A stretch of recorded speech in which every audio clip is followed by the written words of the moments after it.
Jim, did Mike or JJ message you? No.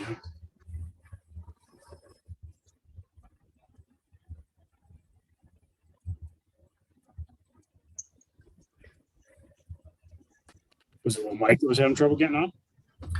Yeah, but I'm wondering if him and JJ are working on it together. They should be. It's coming on right now.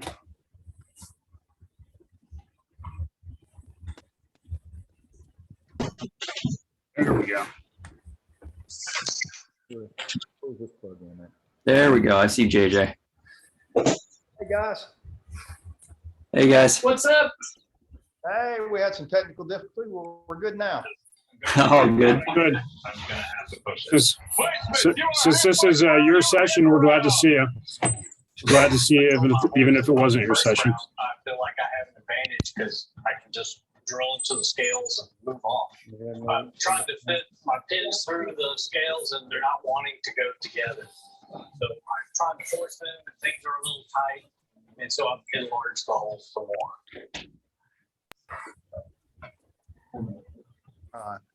Sound check. You guys see the whiteboard okay? I see it, but I can't necessarily read everything on it. Okay. All right. We're going to go talk through it just a little bit, and then we're going to move it out and give some examples Okay. on what we're talking about. First, I want to say thank you for participating and giving us this opportunity to share, because we want the brain trust of the group for everybody to be working through this process with us and helping us problem solve. We think we have found a means to communicate some things that we've been working on and some problems that we've run into. And we're going to define those terms tonight and talk about centerline transparency. And we're going to talk about how we work through what I would call the push-pull problem, coming inside out or outside in, to get our interaction with the other person to be center to center, and how we can do that mechanically. And then the building blocks that I believe can lead us to do it with Aikido. So we've kind of broken this down into a couple of sections. And first, we're going to talk about how the shape and the relationship of the kata has helped us get to where we're at. And then we're going to talk about the timing and the shape or the timing of that relationship and how we were working through that. And then the mechanical movement to the center line. I don't have any sleeves on, so you can kind of see my elbows and what's going on through this process about what is moving and what's not moving, and how we've come about to what we believe to be true.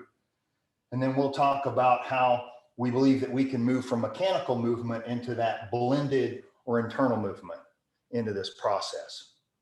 So one of the conversations, and I want to acknowledge that everything that I'm expressing tonight, for good or bad, is a collaborative effort. I have the privilege that 4 out of the 5 guys that I get to work with and instruct are instructors and teachers by trade. So I get asked a lot of good questions. We question everything until we can quantify it in a way that we have a metric to measure it, and then also a good way to communicate it back and forth, if that makes sense. This line helped. I think it was okay where it was. So center line to center line, we're thinking on terms of a wagon wheel. If you'll think of the center and then the spokes being out. I had a misconception of center line being center line on square. And now I understand that those, if you could see these circles, I've got a circle and a circle, that center line, no matter where they are in the arc, those spokes line up to be center to center, which is, Jim gave me that quote that our first interaction should be center line to center line. Now, I'm going to turn this a little bit and we're going to give you some examples of some of the things that we ran into trying to work through the kata.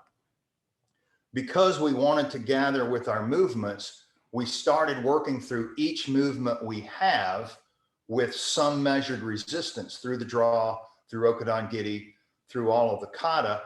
And the metric was, did you gather the person or not through that process?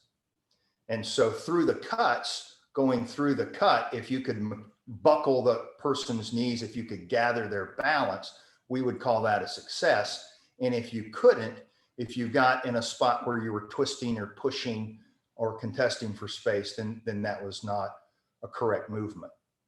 So I'm going to turn this hopefully to where you guys can see.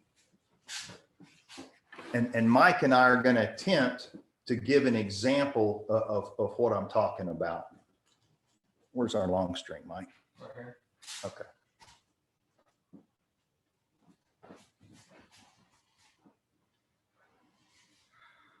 So in our example of center line, you'll have to let me know if you can see this or not. Okay, so Mike is going to put this to his chest.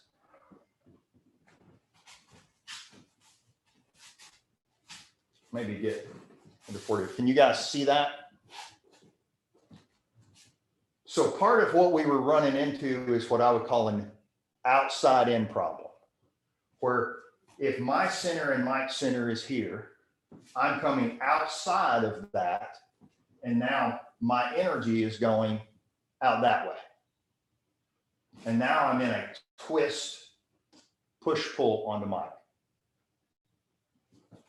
The other problem is going the other way, that if I turn and I'm coming out and my hands are outside of his frame, that now my energy's headed out that way, and I'm trying to lever or push-pull on Mike. Where regardless of the direction of the sword, if my first interaction with Mike as I run through this process is going right down the center line of Mike, and I'm going the two directions at once, Mike is gathered. And so a good example of that, if you'll get your book in. When we were running through this process, come forward just a little bit.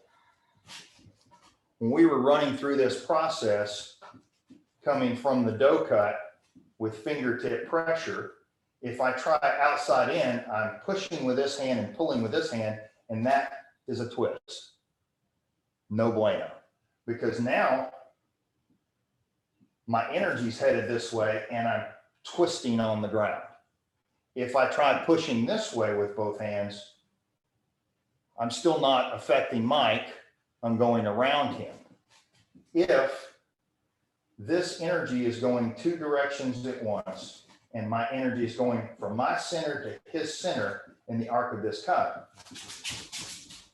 Mike's moved every time and all day. Even with just fingertip pressure, if the direction is correct that I'm moving, and I open in timing, Mike is moved.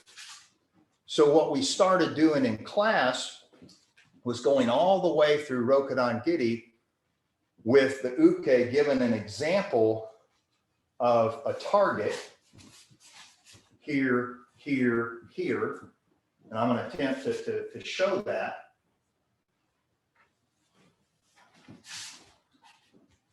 So for that first cut, my direction of travel, I'm coming right through the center. Now, a couple of parts about mechanics, about my arms here, where you can see is as I come forward, as I scissor jack is what I'm calling this, as I bring my elbows in, not my arms out, I'm taking the center line with my Suba hand. And Mike is gathered. What we have found that's a common problem that we run into is there's a big difference between this levering from the elbow and this scissor jacking in. So if I lever from the elbow, the direction of travel is going out that way. if I'm bringing those in, that energy is going down the center line, wherever that needs to be. And what we have found is this scissor jacking on the way down motion puts me in alignment where that energy is coming center to center in our interaction. Whereas that's very different from the turning of the elbow and coming outside in or inside out, which is sometimes what it can look like. And that's where we have a perception problem. We're going to go through some examples and some drills, but here's my goal. My goal is that we communicate through the scissor jacking, because this is a very mechanical process that's easy to see, easy to measure, easy to communicate.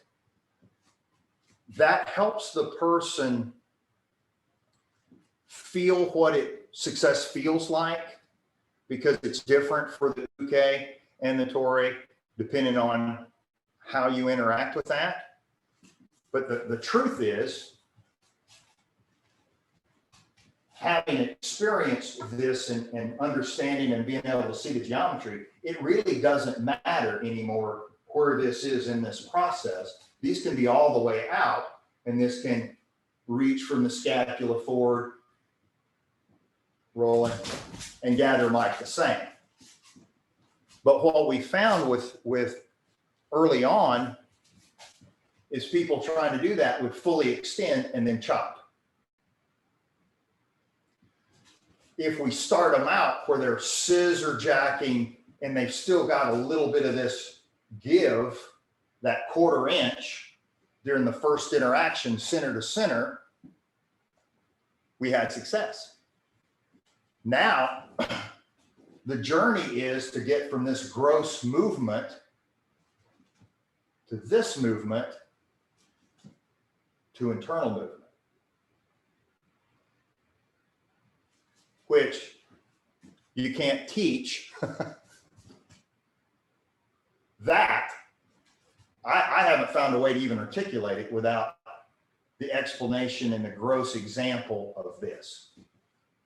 So a couple of the ways that we found that, and this will be a good example from this cut, is as this cut comes forward, if I come outside in and my hands are outside the bubble, I was twisted.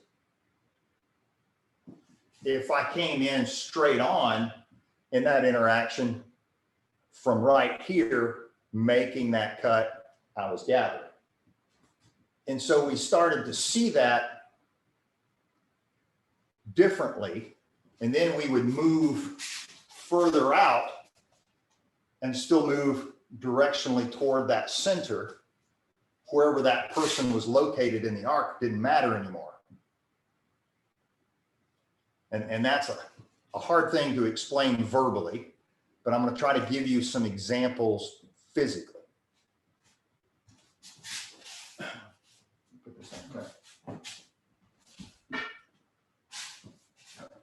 So one of the drills is Mike has a pad on his chest. If I roll this out and I reach out to the side, I'm twisting. I feel that in my feet, he feels that in his feet. That's no bueno. If my suba hand or direction of travel goes through his center, from my center to his center in that path, Mike's moved. And it doesn't matter where in that arc that I come in contact with Mike, as long as I'm reaching out through his center as I make the contact with him. To explain that to a new person is very difficult until we put them in this position and we say, okay, you're going to scissor jack your arms and you're going to reach your lead hand through his spine. So if I scissor jack my arms and I reach through my spine, now I'm moving him and the sword is traveling 2 directions at once. If it ever goes in a circle in one direction, we're going to have a twist. If it's moving 2 directions at once through that reaching or extension, wherever that's coming from, then we will be gathered, and it won't matter where I come in contact with Mike in the arc. He can be way over there.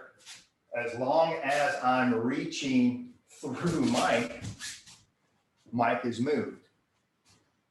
So one of the things that I would ask for you to experiment with, and we'll go back to Boken,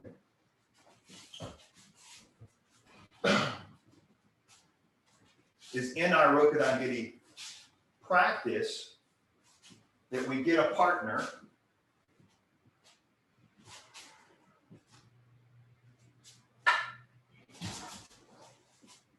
and we work through the entire process, moving that person or not. Because if you twist,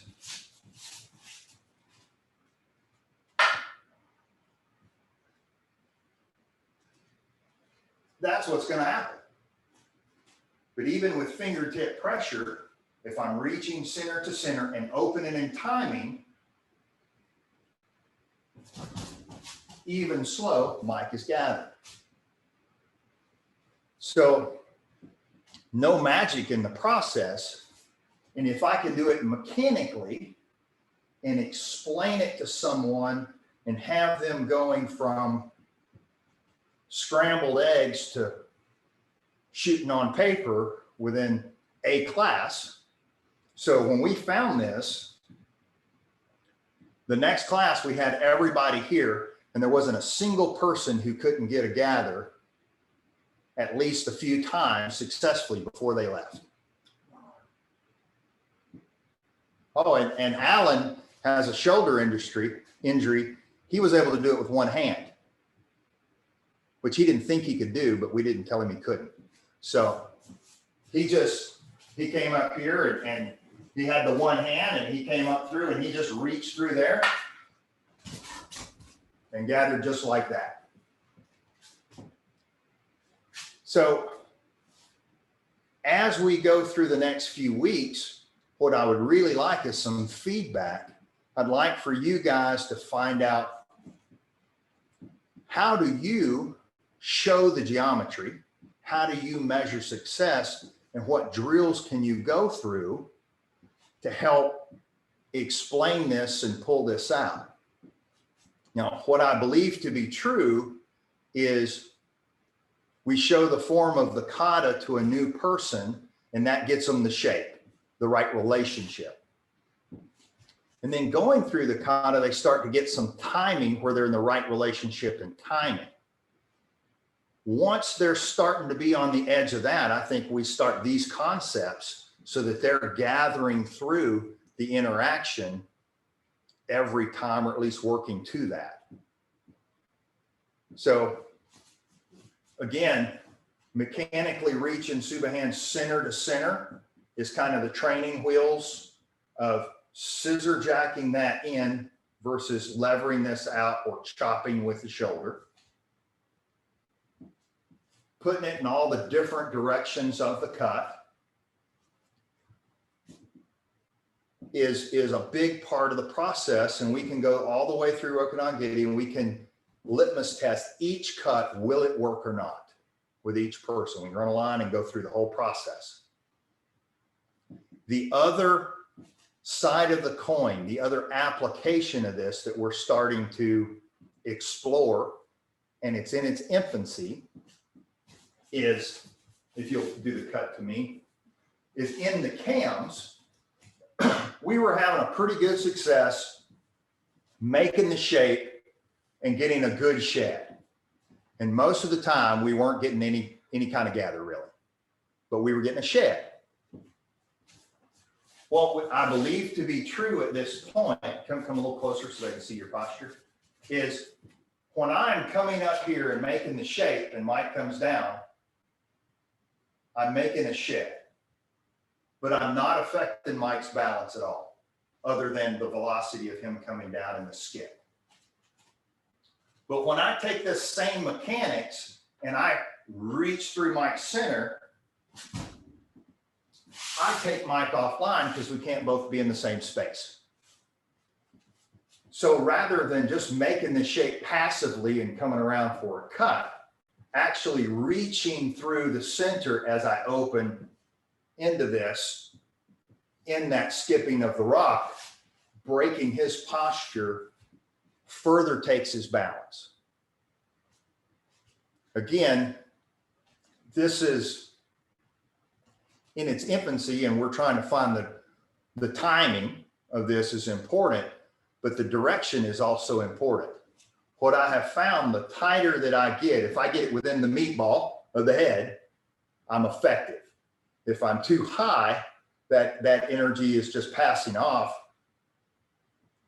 When I get down into that sweet spot of reaching, now as I reach, I'm affecting Mike's balance. So people who come to us with other experience, the things that we have run into and overcome just recently, the Aikido person who has the big wide circle, it turns into a twist and a chop. The Kendo person with the push-pull, that comes into a chop. And until recently, even making the shape, but letting this energy not being down the center, but being to one side or the other, inside out or outside in, we were also making a chop, even though it wasn't as perceptible. Each one of those people scissor jacking through with each of these cuts, bringing that straight through into that person has had some success of gathering the uke, which is just really exciting for us. Sip of water here. It's allowed them to break their habits faster. It's allowed them to break their habits faster, because once they seen that it worked and they felt it, then they just started just mechanically doing what we're telling them to do and kind of aiming in the direction we're telling them to aim. They immediately started having results, which got them all fired up and willing to do more reps.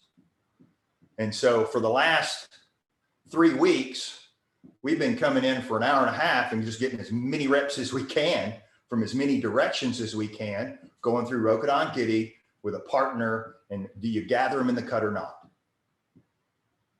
And everybody has been on an upward arc of success. So I hope that you all can break this down and find even more drills and skills and ways to articulate this and to bring into your practice. And then you find something that works better, different, or a better way to explain it. I'm grateful, because we're one of the best things that happened in the last couple of years was that we really started cross-pollinating all this information via classes like this, and we all had a big growth spurt from it, because now we weren't on an island. Because now you're not just got us 5 guys working on the question, we got everybody working on it, and we can pull that apart faster. So it's a lot of information, and this process took for us of sitting here pulling on the dough cut for months. And then it started working, and we didn't know why, really. but we started really pulling it apart about the direction and what we were and weren't firing. And then once we understood the direction of 2 directions at once and center to center, we started applying it with all of them, and we all started really growing. So at this point, I believe to be true, Mike, you can come and just grab right here. No. I haven't found anywhere where two directions at once doesn't work. If I go straight in one direction and I lever, Mike grabs that, I don't have any success or control there. If I start changing this both in and around Mike at the same time, Mike can't hold that. I'm moving two directions at once. It's harder to track and it's harder for him to perceive and catch up. And so an orbit is probably not the right word, but I think of this cut as an outward moving orbit. It's moving out and around, or in and around, doesn't matter, but it's moving two directions at once. But the point that intersects with my interaction with the uke must be center to center, wherever that is in the arc. It doesn't matter if I come in contact back here or here or here, anywhere around that arc. I've just got to be reaching out through his center as I come through the path. Now, conversely, we did our own little tameshigiri not too long ago, and I had the best cuts of my life, even mechanically scissor jacking out through. They were effortless. Now, my journey is to shorten that span so that I don't have to have all of this, that I can just have that from inside, rolling the fruit, reaching from the back, and have that same effect. But the teaching tool to get us from push-pull to able to extend in a correct direction is understanding the geometry and then having the tools to mechanically feel what success is like. So that's really all I have. I've got a couple of different drills of holding the string chest to chest, putting the string on the end of the boken to the other person's chest so that you see the geometry in the wagon wheel wherever you are. We've got placing the boken in the middle of the chest with a pad and then moving around the arc so that you're reaching through them no matter where they are in the arc. Then we're going back to the kata, the rokudan giri, and going through each cut and can you gather or not. And so I'm going to open it up to questions, comments, and you guys tell me, give me some feedback on what you think about this. And then I'll ask for a commitment that over the next few weeks, try this, and then let's talk. So open it up to questions.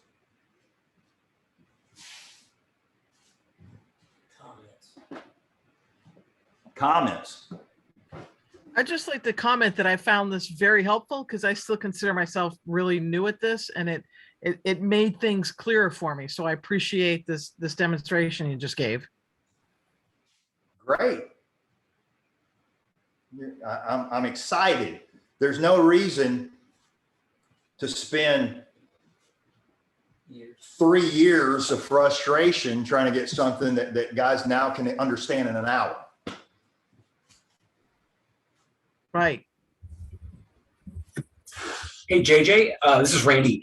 I'm wondering if you found a correlation at all or a connection between the balance point of the weapon. For example, if you change it and you have a Joe or, whatever it is, or maybe just Boken, have you found a correlation between the balance point of the weapon and what you showed today? That's a great question. Yes, let's get the Natinaga.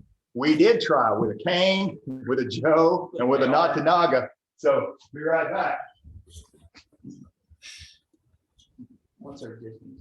Yeah, we'll get to that. So the Natinaga is in the body, right? So we tried that. Yeah, get where they can see you. Maybe come this way just a little bit. Go ahead and give that upper target. You guys see all right? Yep. So we did that same thing, and what I found was if I'm coming center to center, right down that line, it didn't matter really what I had in my hand. That I was able to do it with a sword, I was able to do it with a cane, I was able to do it with a Joe, I was able to do it empty hand. So as long as you are in good posture and balance, and you're reaching through center to center in the interaction, you're open in pretty good timing. I say pretty good because mine's not near perfect. You can have effective fire. Use your hand as a front sight. But using your hand like a front sight, you know, so you shoot front sight, front sight, front sight.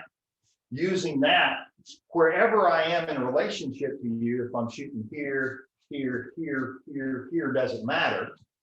Same thing with this. Wherever this relationship is to you and the camera, as long as I'm reaching through that center with whatever it is. So if you're Jim, it's a beer bottle. If you're, you know, some people a cane or a sword, whatever that force multiplier is, as long as it's center to center down that line, you'll have some juice. Nice, thank you. So but play with it with a cane. We tried the wooden canes. We tried the Joe. Yeah, we played with it with the blue guns. So blue gun is the same.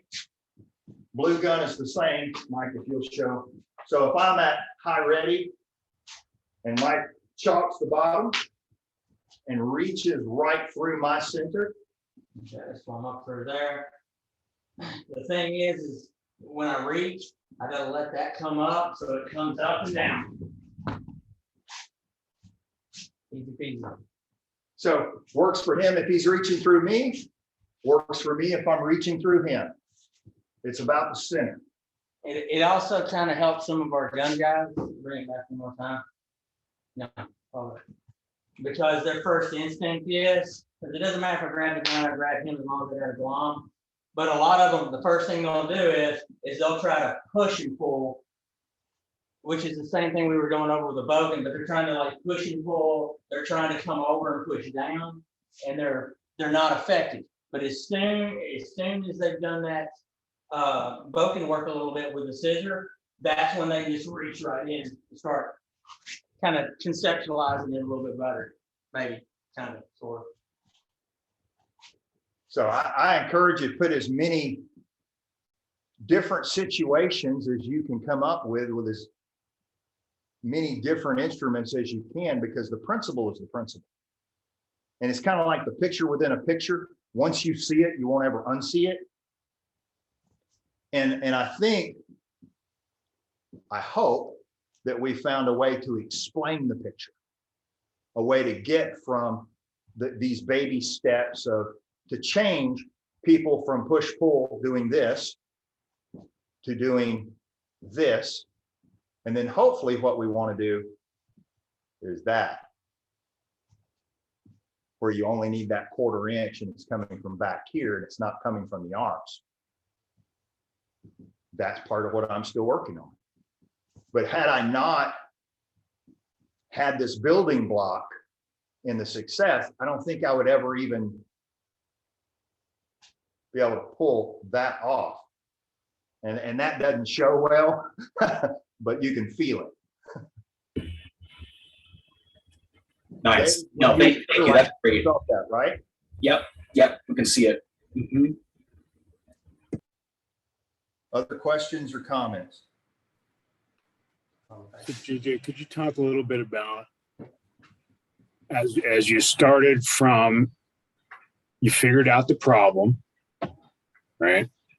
Then you started coming up with, okay, I try this solution, I try this solution, and then I try this solution and it starts to work.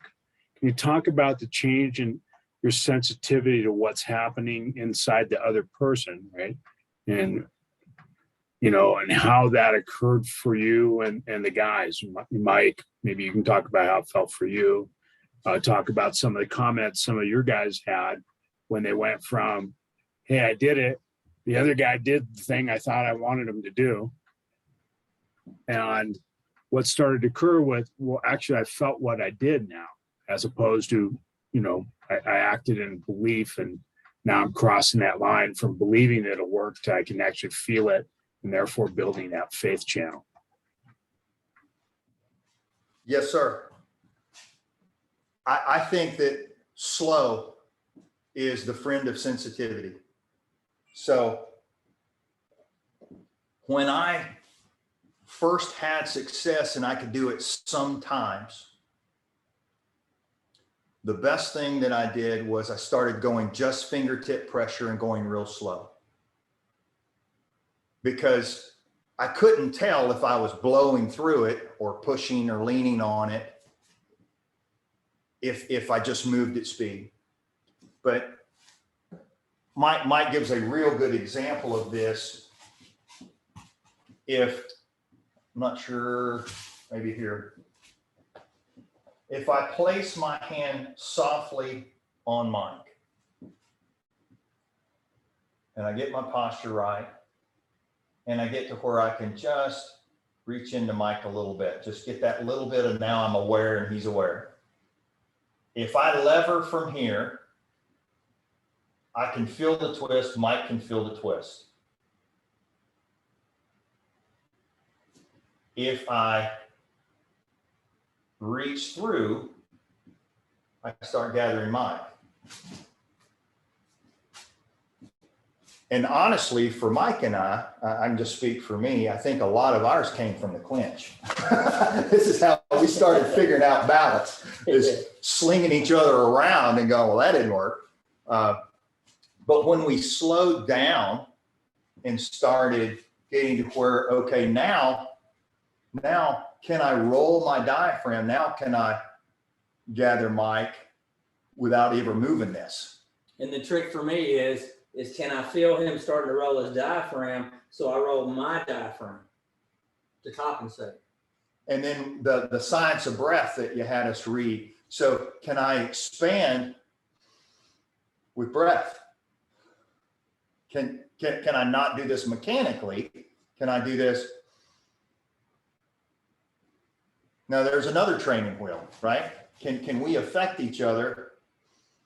So he's brought me up. I can feel pressure on my heels. So now I'm going to take my pelvis and I'm going to roll my pelvis forward, bringing everything back. And now he's on his back. So I've used a mechanical way of rotating the pelvis and moving everything forward to take his balance without breath. And now he can do the same thing. As he releases his breath and rolls his pelvis, he can take me back. So we end up in this very, I guess, odd dance, really, of a teeter-totter. So if I get, another way that we were doing this is if I get all the way extended, I got nothing else to give. And now I can't push. This is all I got, right? If I relax that, there's my quarter inch. On my heels. He's on his heels. And that quarter inch, what we found was that's really all we need.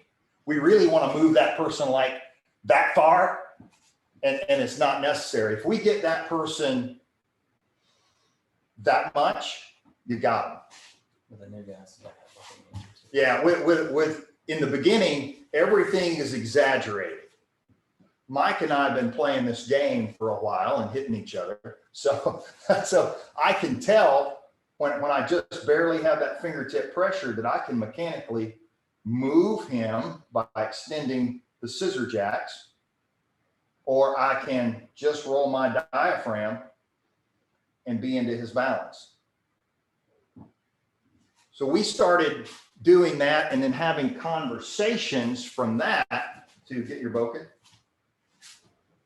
And James does this drill with us all the time, although I honestly didn't understand it. Go ahead at 45 so we can see it.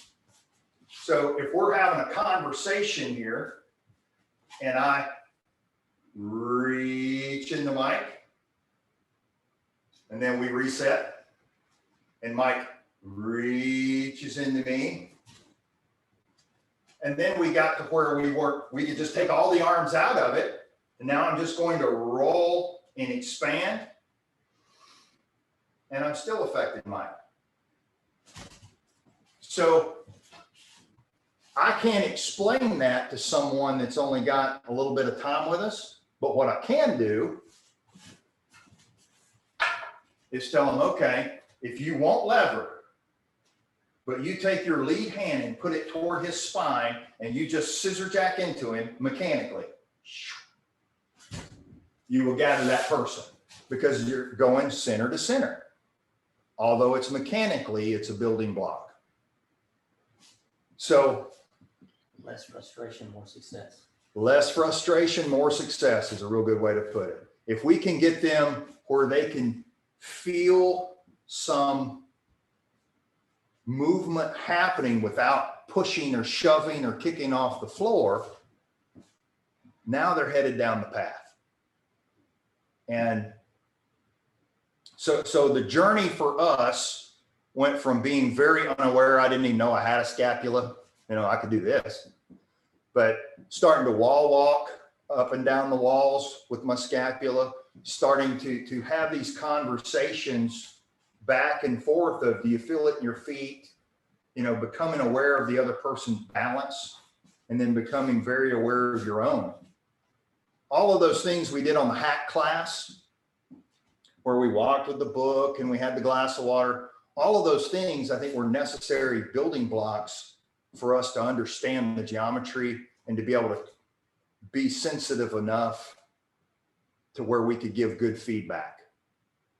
Now that we've got where we can have good conversation, good feedback, and articulate, I feel it in my feet, my hands, I feel you pushing, I feel you're twisting, the energy's going that way or that way instead of here.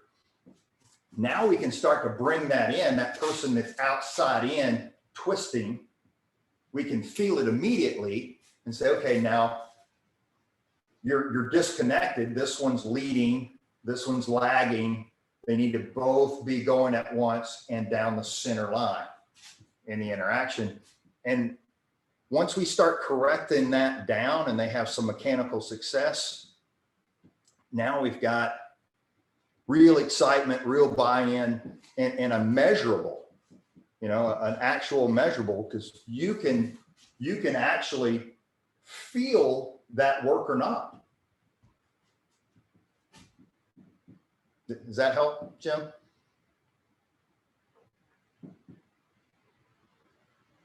Anything else? Mike, you have anything to add? To Jim's point, yeah, it's like JJ was saying, as we were playing with this over and over and over, it's like 1 in 5 times we could do it and get the gather. And as soon as we started to get the gather, both of us, we could see it in each other's eyes. We could feel it. And it's like, yes, that's right. And then we screw it up, and then we screw it up, and we screw it up. And we're like, what are we doing wrong? We just did this. And then 1 out of 5, we would get it. And then before long, it was like 2 out of 5. And then we're like, okay, if we're getting this much success, we got to break this down and figure out what it was. So we just happened to have a class one night where it was just me and JJ. The other guys couldn't make it. And so we were like, all right, let's fix this. Let's just figure this out. And so we went slow, methodical, over and over. He kept going, then I would keep going. And then we go back and forth. And then we both started to see patterns of, when I do it right, my hand's going right through the chest. When I almost do it, my hand is only off 1.5 inches. Just 1.5 inches. That's how tight of the gap or the razor's edge that we're running on. It makes that much of a difference in the gather. If I'm just a little bit off that center line, then it all falls to pieces. And the first thing that I noticed happen is when I'm off the center line, automatically, and this is just because I'm an idiot, automatically I start trying to muscle it. I try to save it by muscling instead of rewinding it back and kind of relaxing, saying, okay, it's not a matter of muscle because I'm not using muscle anyway. I'm reaching through and turning. My front sight was off. That's all it was. Front sight was off. So once we figured out front sight, it was like, hey, this is fun. We can do this we can touch you from any direction we want to. As long as my hand is going right through, I'll take balance. And then that's where all the drills and stuff kind of, in my opinion, kind of started building from there. So we've taken it to strikes.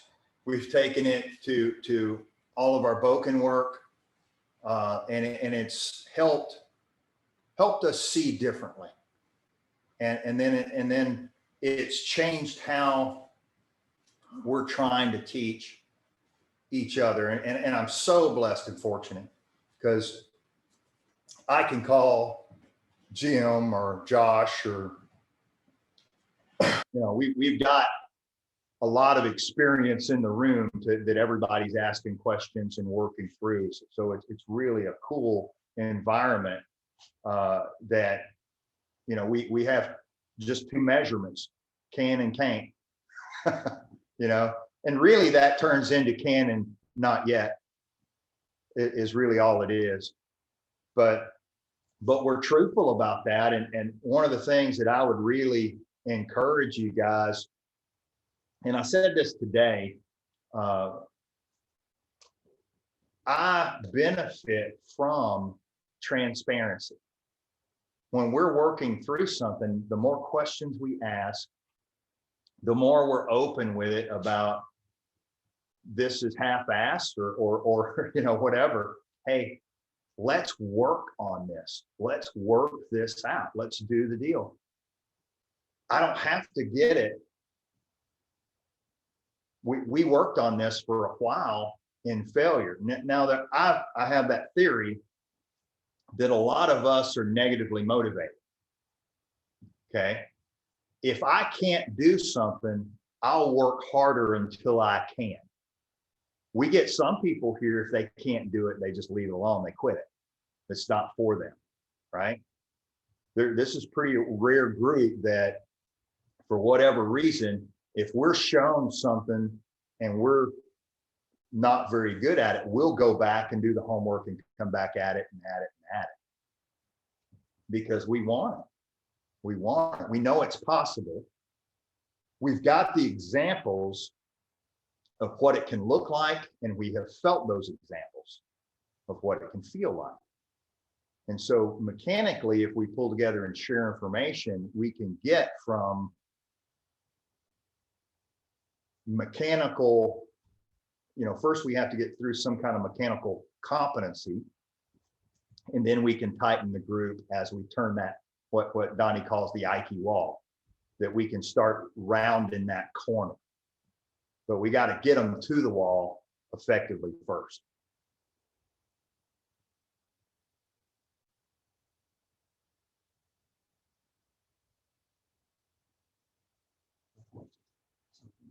More questions? Yeah, JJ and Mike, I just want to say thank you. Yeah, a lot of people have been doing this a long time, and I think you're right on a lot of levels. This is going to save a lot of frustration and a lot of it's going to lower the hurdle for getting into the work. This is clear, this is concise, this is direct, and I think it makes access to this curriculum easier. And so it's going to save a lot of people a lot of time. Now we have a common language for it.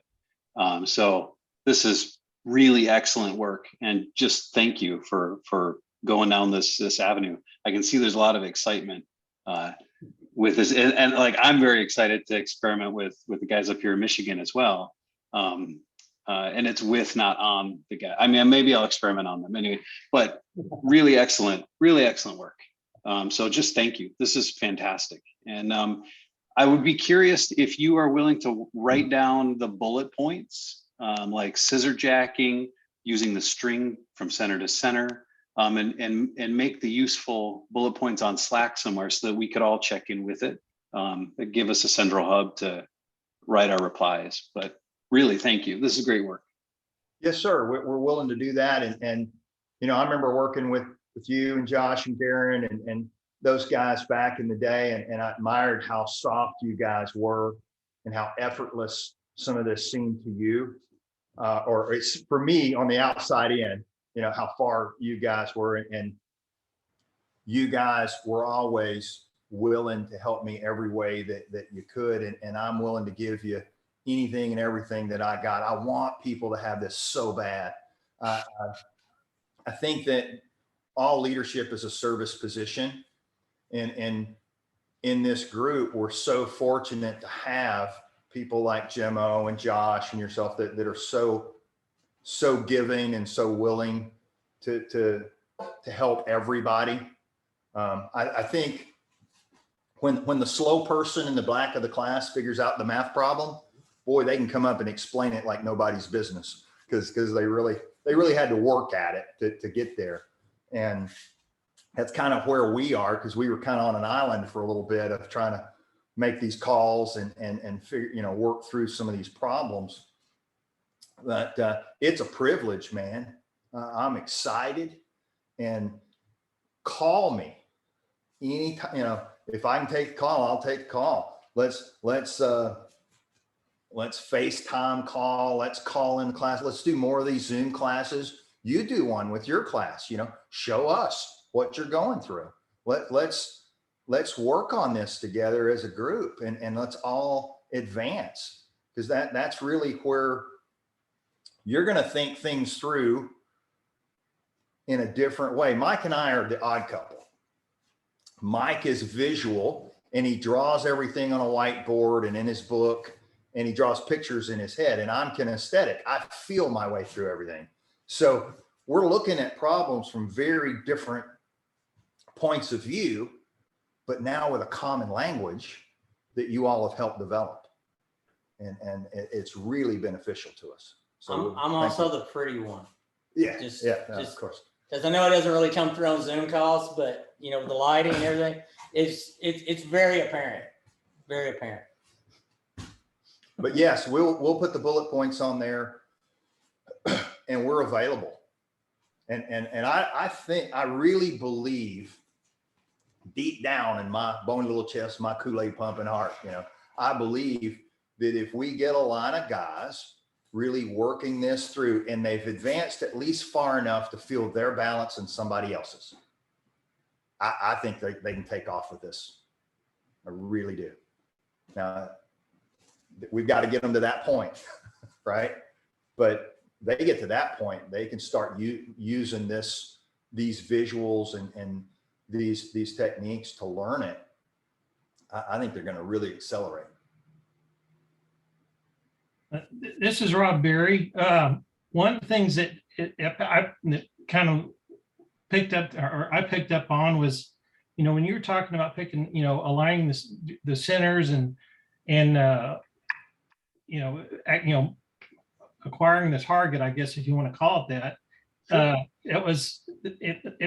One of the things that occurred to me was the distant mountain vision, and that whole vision is not just a general area, it's actually a specific point on the person. And so it's not, you're just looking at it, it's not, you're looking at a fuzzy area. There's a specific point that your body is actually focused on. And it's kind of that notion of aim small, miss small. Yeah. And that whole notion of what you articulated kind of captured all that. Yes, I agree. That's cool. And that's kind of the way we're thinking about it, is front sight, right? Where we can't, Jim and I were having a conversation the other day that some people have put in so much work that they're just intuitively shooting. You're not going to usually get to there until you've had enough mechanical lining up front sight work to get there. And so what we're offering is kind of the mechanical building blocks of front sight, you know, as you move around, because this we have the phrase that Jared came up with was geometry that hurts, right? So we're looking at those lines, that geometry all the time of center line. And it was told to us for years, but until we started seeing the difference in effect that just this much could make, just this much had a big difference of how we can have that conversation or gather or not. We were kind of mind blown about that. And so we started tightening that shot group up, if you will, that's where the energy has to travel. But I think this way we'll get them hitting on paper faster. And then once they're hitting on paper, then we can start working on those fundamentals, tightening everything up and getting that grouping a lot tighter, a lot quicker. getting them from A to B to function. I think, I don't know. Yeah, and I want to everybody hear me say, please, that this scissor jacking came from Donnie, right? And this is a conglomerate from many conversations over a lot of time. But that scissor jacking concept, right? This is not the end. This is just a means of progress. Because really what we want to get is where it doesn't matter where these are, that we're having that movement in here and from realigning from behind.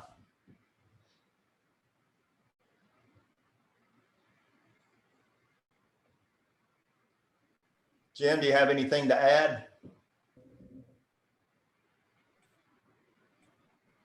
I think there was a great session here, and I think you guys really did a tremendous service to everyone that's listening, and to our, to our Ruhan, and not only in general but specifically, and to everyone and overall. I think anything that allows us and helps us find our way to understanding something is good. We're trying to work in this, at concepts of things like universal reality and pure energy transfer and all of that, and and it's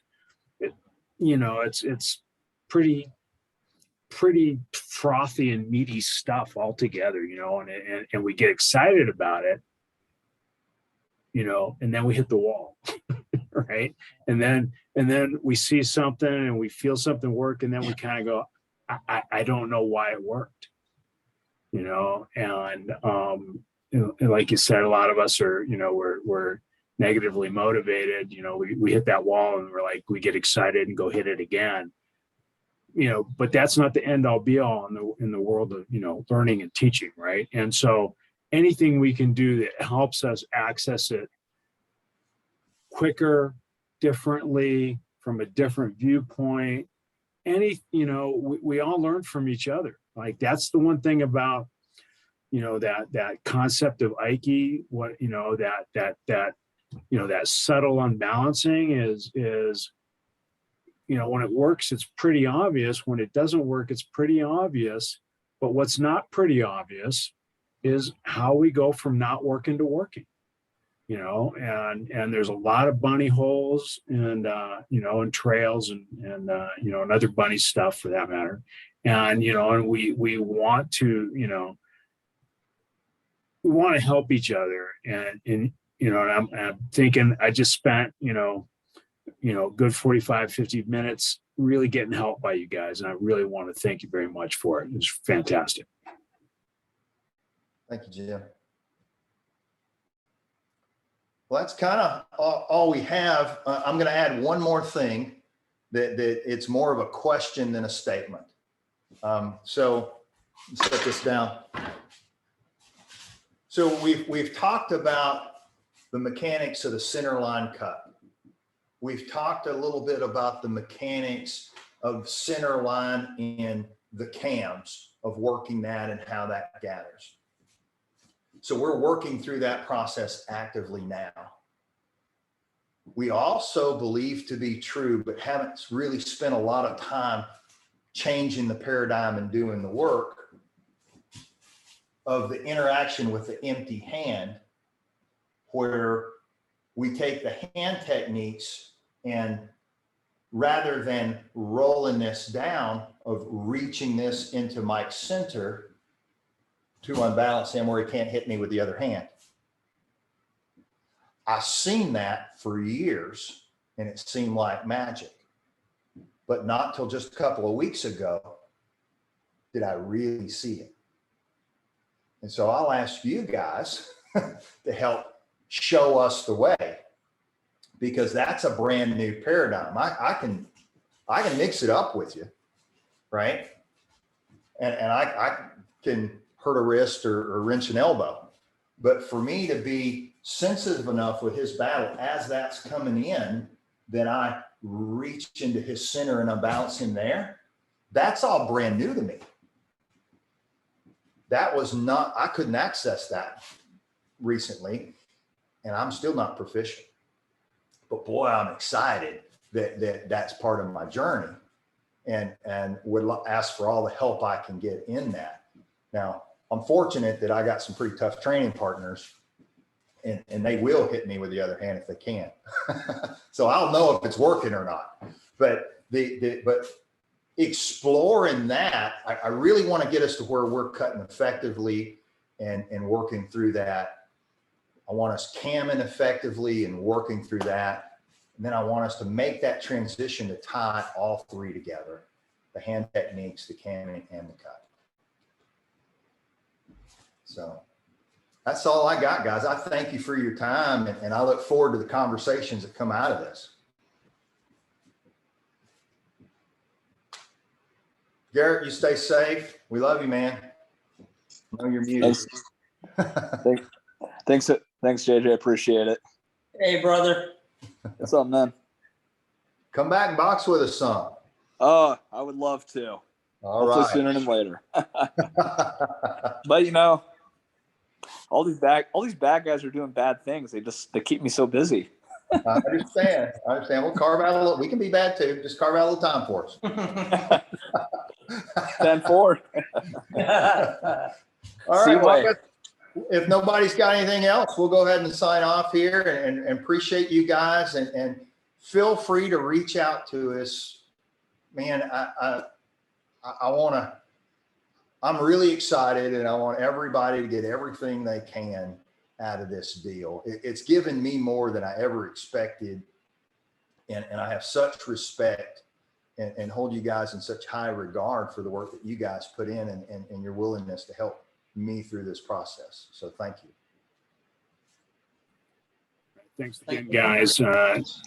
As we Thanks, sign off everyone. here, remind everybody we have Keiko in the Pines here Labor Day weekend, September, and Flagstaff if you can make it. I know it's a long ways for some, and been a tough couple of years here in terms of travel, but people are welcome. And we'll probably be setting up the follow-up to this because JJ tasked us to get back to him. So we'll be doing that. So whoever wants to do the next Zoom session or lead it or share their thoughts either on this topic or another one, please get in touch with me, with Earl, with JJ, with any of us, and we'll make it so. We'll make it happen. Thank you, everyone. Have a great evening. See you again soon. Bye. Bye, guys. See you guys later. See you later.